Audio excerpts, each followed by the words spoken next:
Boa noite. O nosso grupo sou eu, o Tianson, a Franciele, a Tamires, o Luiz Felipe, o Marcos e o Pedro Martins. E o nosso tema é Memória na Aprendizagem.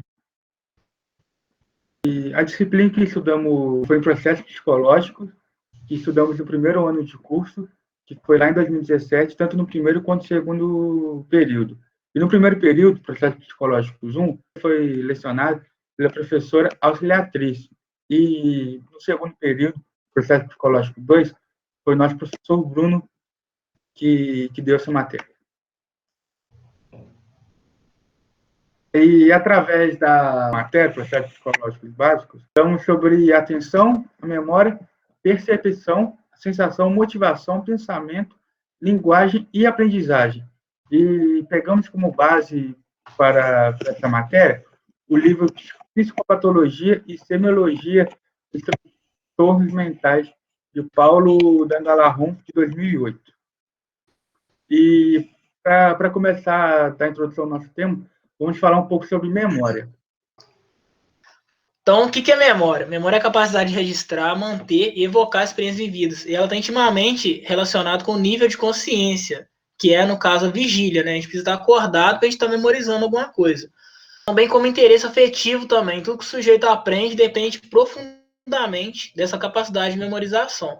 Então, do ponto de vista psicológico, o processo de engramação mnemônica necessita de alguns fatores, sendo ele o nível de consciência, né? Que está de vigília, ele precisa estar acordado, né? Minimamente. Estado geral do organismo, o que é isso? O indivíduo tem que estar desperto, não muito cansado, bem nutrido e calmo, né, entre outros fatores. Atenção global, capacidade de manutenção e de atenção concentrada sobre o conteúdo a ser fixado, senso-percepção preservada, interesse colorido, emocional, relacionado ao conteúdo mnemônico a ser fixado, né? É assim como o empenho do indivíduo em aprender, a vontade, né, e a afetividade, em resumo.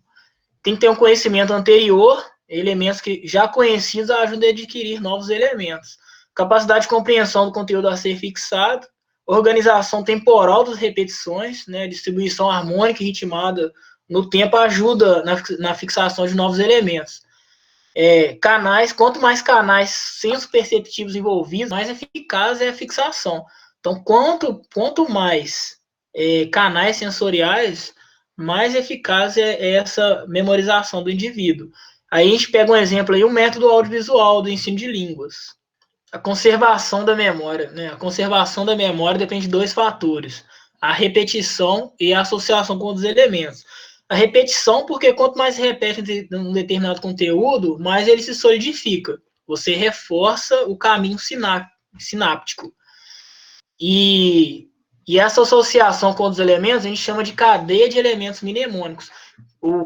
A gente junta o que a gente já conhece, o que já é conhecido nosso, com uma informação a mais. Então, em relação ao processo temporal de aquisição e evocação da memória, a neuropsicologia moderna divide em três fases, sendo elas memória imediata ou de curtíssimo prazo, né, que ela varia de segundos até 3 minutos, a memória recente ou de curto prazo, que varia de 3 a 6 horas, e a memória remota ou de longo prazo, que pode durar de meses ou até mesmo anos. O oposto da evocação de memória é considerado o esquecimento. E, segundo Dalgalahon, ela pode se dar através de três vias, sendo elas o fisiológico, que é devido à falta de interesse do sujeito, ou devido até mesmo o desuso, ou seja, se aquilo é algo que não faz parte da rotina, ou não é mais utilizado, acaba entrando em esquecimento. E temos o esquecimento por repressão, que é quando esse conteúdo é considerado desagradável, ou não muito interessante ou importante para esse sujeito, e esse conteúdo pode vir a ser acessado com determinado esforço. E através do recalque, que é onde o fato de um conteúdo ser emocionalmente insuportável para o indivíduo, ele acaba não conseguindo acessá-los. A neurociência moderna não trata mais a memória como um processo singular, mas entende que se trata de vários tipos de processos mnemônicos. A memória de trabalho, que é uma combinação de processos atencionais e memória de curto prazo. Por exemplo, você vai guardar aquilo na sua cabeça até quando for útil, entendeu? Quando não for mais útil, a sua cabeça, sua memória vai descartar isso. Memória episódica, que se trata de capacidade de evocar eventos específicos de experiência pessoal em determinado contexto. São eventos passados, né? Por exemplo, um aniversário de 6 anos, uma festa de 6 anos que ficou guardado para você. Memória semântica, que é a memória de conteúdos em função do significado que tem culturalmente, né? Saber que o céu é azul, né? Saber o que é um celular, coisas do dia a dia.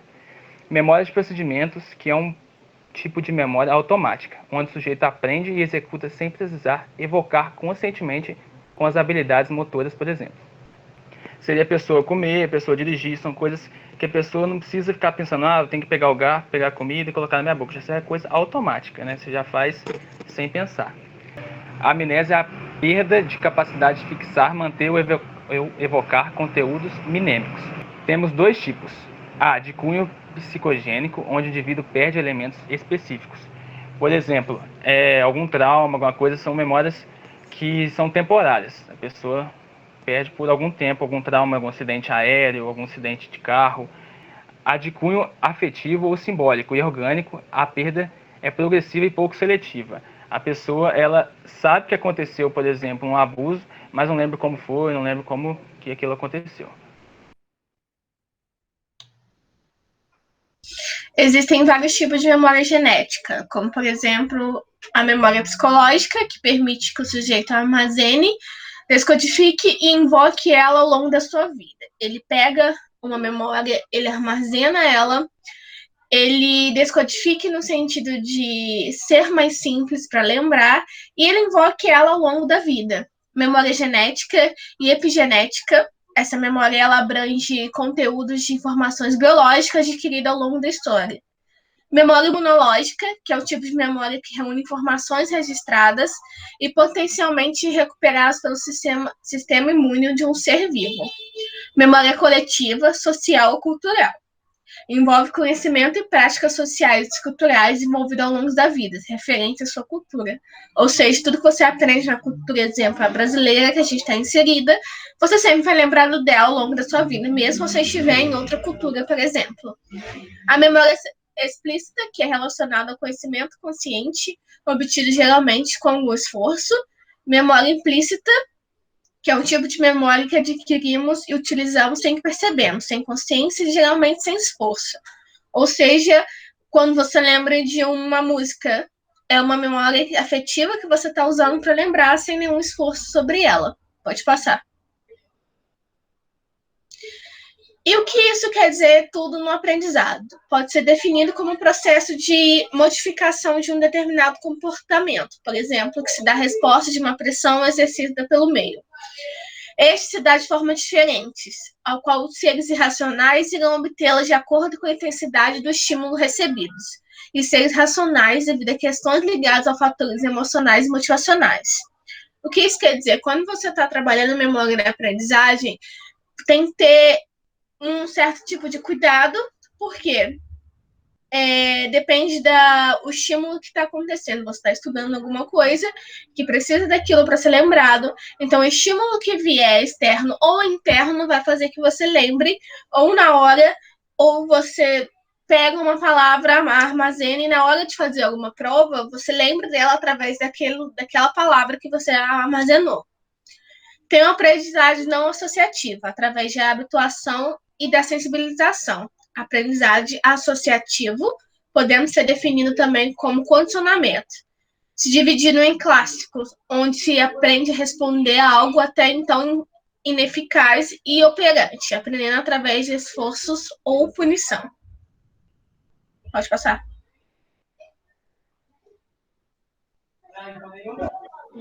Então, eu vou estar falando agora sobre a memória sensorial, né? Que ela é relativa ao sensório, né? As sensações, vibrações sensorial, o que é sensível, né? Percebido aos sentidos. Aqueles nossos 5 sentidos, né? O paladar, o olfato, a audição, o tato e a visão, né? Essa é a nossa memória sensorial, que é através dos sentidos que você vai controlando ela no sistema, né, do ser humano, que contém essa memória. Eu vou estar falando também sobre a memória musical, né? Há diferentes concepções dessa divisão, dessa memória. Então, existe uma ampla variedade dessa divisão. Então, tanto que colocamos no slide apenas uma. Senão, se colocar as outras, vai ficar uma coisa muito extensa, muito grande. Tem a memória de curto prazo, né? Que possui uma capacidade limitada, que dura minutos ou até mesmo segundos. Ela refere-se a informações temporárias e é disponível de forma rápida na consciência. Relata que a memória de curto prazo também ela pode durar até 6 horas. Também temos a memória de longo prazo, né, que constitui de um sistema ou sistemas que servem por meio de guardar informações. Como, por exemplo, aqueles que permanecem, aquelas memórias, né, que permanecem até mesmo 6 horas. Que dentro dela, né, tem a memória também explícita e implícita. E na memória existe um processo que se chama consolidação, que ele envolve converter a memória de curto prazo para longo prazo. Isso deriva de um fator que, se você pegar uma memória e repetir ela 5 minutos até 10 minutos consecutivos, ele vai fazer que essa memória se torne de longo prazo. Ou até mesmo, né, se você repetir ela 60 minutos. Aí acaba se tornando uma memória de longo prazo. Isso se chama consolidação nesse sistema de memória. A questão da memorização, ela é considerada um mecanismo essencial no processo de aprendizagem de qualquer indivíduo. E esse é um processo que ele envolve diversas questões, dentre elas a vontade que esse sujeito possui de estar compreendendo e aprendendo esse novo aprendizado, questões como a atenção, o seu interesse, a motivação, a questão de ensaio ou treino, por exemplo, se for uma música ou uma atividade matemática, o estado emocional desse indivíduo e também a questão que ele dedica a esse processo de aprendizagem. E essas informações que nós, indivíduos, vamos adquirindo ao longo da vida, elas podem ficar tanto mais ou menos tempo retidas. Isso são questões que irão depender dos esforços que estaremos recebendo. Caso esse novo aprendizado ele não for reforçado, ele vai cair no esquecimento, ou seja, irá se extinguir. E em relação ao aprendizado, o que difere nós, seres racionais, dos irracionais, é o fato que nós, seres racionais, possuímos capacidade de reter e evocar essas informações. Nós temos essa capacidade, o sistema de memória, ele consegue gerenciar as informações que já foram aprendidas de acordo com as pressões que a gente sofre vindas do nosso meio, ou seja, aquilo que está ao nosso entorno, que nos demanda naquele momento. Essas foram as referências bibliográficas que nós utilizamos para estar elaborando o nosso trabalho. Caso alguém tenha alguma dúvida, ou tiver interesse em estar compreendendo mais esse processo, é só estar consultando algum desses artigos. Obrigada.